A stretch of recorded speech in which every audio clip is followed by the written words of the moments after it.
Ferdinandus. Apakah kita yang bukan warga negara New Zealand bisa memiliki rumah di sana? Oke, jawabannya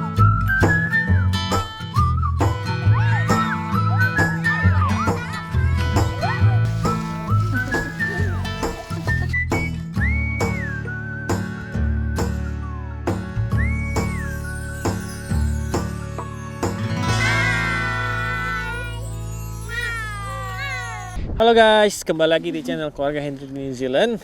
Kali ini kita mau bikin Q&A tentang rumah di New Zealand. Seperti yang kalian tunggu-tunggu, ini dia Q&A-nya. Bagi kalian yang baru pertama kali di sini, jangan lupa untuk subscribe, like, dan komen di bawah sini. Oke? Yap. Apa lagi? Udah ya? Kita mulai Dengan pertanyaan pertama. Aku yang baca pertanyaan, kamu yang jawab ya. Oke, kamu yang pilih. Kita udah screenshot beberapa pertanyaan dan kita mau jawab pertanyaan yang sudah mungkin mewakilkan banyak orang kayak gitu ya. Dan mungkin apa ya, disclaimer aja kali ya. Aku bukan juga yang expert dalam rumah, tapi ini kayak base dalam pengalaman kita dalam membangun rumah di New Zealand kayak gitu. Iya. Oke. Iya. Ini pertanyaannya. Kalau di New Zealand beli rumah itu hak milik ya, dari Yeni Suherman. Thank you Yeni sudah ngirimin pertanyaan ini. Dan juga ada pertanyaan dari The Bro. Hayo bro. Ini mirip-mirip pertanyaan sama yang tadi. Mau nanya, itu harga rumah yang dipajang di jendela yang 8,4 miliar sama 10 miliar itu udah berikut tanah dan bangunan, atau harga bangunannya saja dengan luas seperti itu? Terima kasih The Bro buat pertanyaannya. Oke, jadi untuk rumah kita itu hak milik ya, hak milik. Dan juga untuk rumah yang 8,5 M sama 10 M itu bangunan sudah sampai jadi, dan juga tanahnya sudah include, dan beserta dengan kayak dia kasih kayak sedikit perlengkapan di dapur, kayak kompornya, kayak dishwasher, kayak apa yang untuk sedot apa asapnya itu, tergantung dengan kontrak yang ada di dalam rumah itu. Tapi gitu, dapur biasanya udah lengkap dengan appliances-nya ya. Dapur biasanya sudah lengkap dengan appliances. Dan juga biasanya sama AC juga dikasih. AC juga sudah dikasih. Cuman yang nggak ada furniture, itu aja guys. Iya. Jadi harga rumah plus tanah dan itu hak milik. Hak milik kalau yang rumah ya. Kalau apartemen kita nggak tahu, kita nggak beli apartemen soalnya. Oke, pertanyaan selanjutnya dari Jamie Ferdinandus. Apakah kita yang bukan warga negara New Zealand bisa memiliki rumah di sana? Oke, jadi untuk pertanyaan ini, apakah kalian yang warga asing bisa membeli rumah di sini? Jawabannya bisa, tapi sebagai investor gitu. Dan syaratannya lebih susah kayaknya, lebih susah, depositonya lebih tinggi. Dan kalian harus memiliki uang sekitar 3 juta New Zealand dollar. Jadi sebanyak apa tuh? 3 juta New Zealand dollar kaliin 10.000, 30 M rupiah guys. Jadi kalian masuk ke sini sebagai investor dan kalian nggak boleh tinggal di rumah itu gitu. Jadi 30 M-nya diapain? Diinvest ke dalam rumahnya, beli rumah gitu. Oh, jadi atau 30 M itu bisa buat beli beberapa rumah dong? Bisa beli buat beberapa rumah dan rumahnya itu dijadiin bisnis kayak gitu. Itu yang setahu aku sih.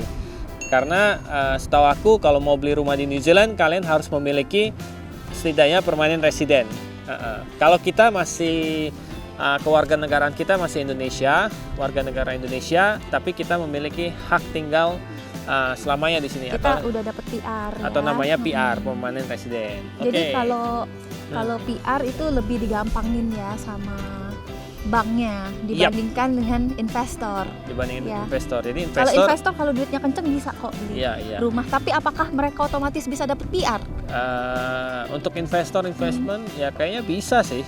Tapi harus tanya sama lawyer kayak gitu sih. Tapi ada minimumnya, nggak bisa kalau misalnya orang dari luar datang ke sini cuma beli rumah satu, terus untuk ditinggalin dapet PR itu nggak bisa guys. Makanya harus tanam duit 3 juta New Zealand dollar guys, dan itu kurang lebih 30 miliar ya, gede banget sih kalau menurut aku. Ini pertanyaan selanjutnya dari Diana S. Itu kalau mau bangun rumah pakai developer atau gimana ya? Mahalkah jasa konstruksi bangunan rumah? bisa habis budget berapa, beli tanah di sana berapa harganya. Saya suka rumah yang terakhir, dilihat bagus dan nyaman dan luas halamannya. Oh ya, ini tentang video kita yang sebelumnya guys, tentang kita pas ngeliat-liat rumah contoh. Kalau teman-teman yang lihat ini belum ada yang nonton itu, ini boleh klik di atas ini ya. Ya.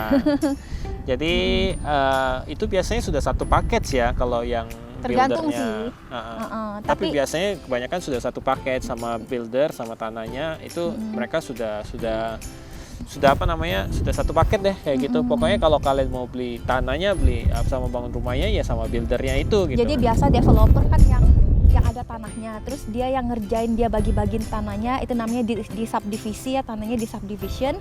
Terus subdivisionnya itu dibeli biasanya sama builder. Nah, karena builder ini mereka buka jasa untuk building dan arsitek kayak landscapingnya, desain rumah. Jadi mereka sekarang jualnya satu paket, namanya land and house building gitu. Land and house package ya. Land and house package ya. Dan harganya ya bervariasi tergantung di daerahnya mana juga. Kalau di daerah Auckland itu mahal banget guys. Itu yang paling mahal di seluruh New Zealand deh. Kalau di daerah, jadi harga rata-rata rumah di Auckland itu rata-rata ya itu 10 miliar ya. 10 miliar. 1 M lebih, 1 juta lebih dolar. 1 juta New Zealand dolar atau setara 10 M rupiah. Iya. Kalau di daerah Christchurch ini rata-rata sudah hampir menyentuh 800.000 ya. 800 sekitar 8 M-an. Dan itu tergantung jenis rumah, besar tanah, lokasi juga. Jadi nggak bisa kita bilang. Tapi ya kurang lebih sekitar itulah, sekitar 600 sampai 800 kalau di Christchurch. Yap.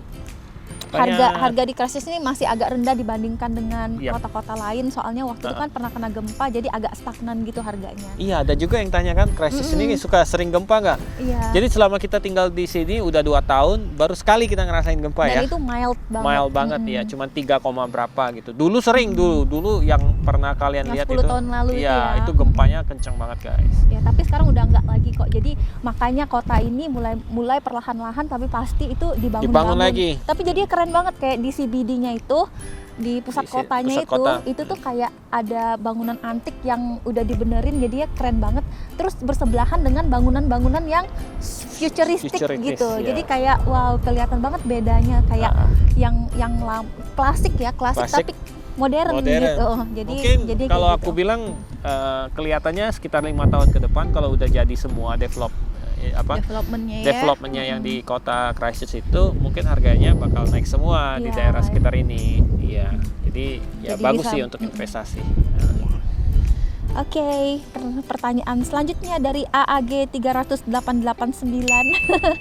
Iya, congrats, thank you. Gimana cara KPR-nya kok? Salam dari Auckland. Oh, dia dari Halo Auckland. Dia dari New Zealand juga ternyata. Jadi kalau KPR, jadi sebenarnya kita mau cerita juga tentang histori kita, gimana kita mau beli rumah ini. Pertamanya waktu kita mau beli rumah ini ditolak terus sama bank guys. Ya. Jadi aku tanya sama banknya, kenapa kami ditolak? Sedangkan kami merasa kami mampu untuk bayar angsuran kreditnya gitu kan. Karena kredit. Angsuran kredit kalau di New Zealand itu harganya tuh kurang lebih sama kayak ngontrak ya. Sama kayak kontrak seminggunya ya kurang lebih sama kayak gitu. Akhirnya dijelasin sama banknya. Kalian dari dihitung-hitung lah dari berapa banyak anak kita. Jadi anak kita tuh dianggap sebagai pengeluaran kayak gitu guys. Dan waktu itu anak kita baru 3 ya. Baru 3. Habis itu dihitung-hitung lah berapa pendapatan kita, berapa deposit kita kayak gitu. Tetapi di sini aku menekankan ternyata mereka itu lebih melihat berapa penghasilan kita kayak gitu, bukan berapa deposit yang kita punya guys. Iya, jadi deposit itu walaupun gede itu kurang menentukan. Iya. Yang menentukan itu berapa besar gaji kita guys. Dan jumlah anak kita. Dan jumlah anaknya. Jadi tapi serius itu benar. Jadi kita waktu itu sudah hampir putus asa juga. Wah, udah kayaknya susah banget. Soalnya kayak kan gitu. Kamu sendiri yang kerja kan. Aku sendiri kan yang kerja. Gitu. Jadi aku juga dihitung sebagai pengeluaran. Iya. Jadi 1 orang kerja pengeluaran buat 5 waktu itu. Buat 5. Jadi Sampai akhirnya ada COVID dan kemudian Suku bunga turun. Wah. Tiba-tiba aku dapat kenaikan gaji juga waktu itu. Kamu dipromosiin kan. Di minggu yang sama ya. Habis itu kita merasa kayak wah ini sebuah berkat bagi kita gitu. Berkat banget ya. Jadi kita masuk ke ranah ini timingnya tepat banget ya. Pas kita beli rumah ini timingnya tepat banget. Itu puji Tuhan banget sih. Iya, dan itu memang benar-benar kayak anugerah banget dari Tuhan. Habis itu kita bisa diterima semuanya, mortgage-nya segala macam. Jadi untuk kamu yang ada di Auckland, kamu coba ngobrol sama setiap bank, setiap mortgage broker. Jadi mortgage broker itu kayak agent untuk kita dapetin kredit, guys. Dan di sini kreditnya tuh panjang banget ya. Kita dikasih sampai 30 tahun dan rata-rata di sana 30 tahun. Iya. Kalau antara 25 sampai 30 tahun. 25 sampai 30 tahun. Tapi kita mau coba cepet bayar kreditnya cepet, soalnya bayar bunganya gede banget, soalnya guys. Kalau di Indo kayaknya rata-rata 10 sampai 15 tahun iya, ya. makanya. Dan bunga di sini tuh sangat rendah, guys, dibandingin di Indo ya. Sekarang tuh bunga lagi Covid kayak gini, bunganya tuh cuma 2 sekian persen gitu, guys. Jadi itu benar-benar rendah banget kalau dibandingin sama Indo. Makanya mungkin itu juga yang membuat pihak bank itu memberikan kredit yang jangka waktunya tuh panjang, sekitar 30 tahun. Jadi untuk kamu pasti bisa kok. Kamu tinggal coba-coba aja, apply. Habis itu nanti dikasih berapa limitnya yang kamu bisa beli rumah. Habis itu ya tinggal cari rumah yang sesuai dengan limit yang dikasih sama bank. Oke? Tapi dia di Auckland loh. Auckland mahal soalnya. Udah pindah aja ke Christchurch atau kemana. Sini ya. Oke, guys, itu aja tanya jawab Q&A kita beli rumah di New Zealand. Semoga itu bisa menjawab pertanyaan teman-teman. Kalau kalian ada pertanyaan lagi, kalian masukin, nanti aku jawab manual aja deh. Kita tadi juga sempat mampir ke rumah kita, udah dibangun frame atapnya gitu. Kita jadi senang banget. Rangka buat atap ya. Rangka buat atapnya. Terima kasih udah nonton video kita. Jangan lupa untuk subscribe, di like videonya, terus masukin komen juga. Thank you, guys. Thank you. Bye bye.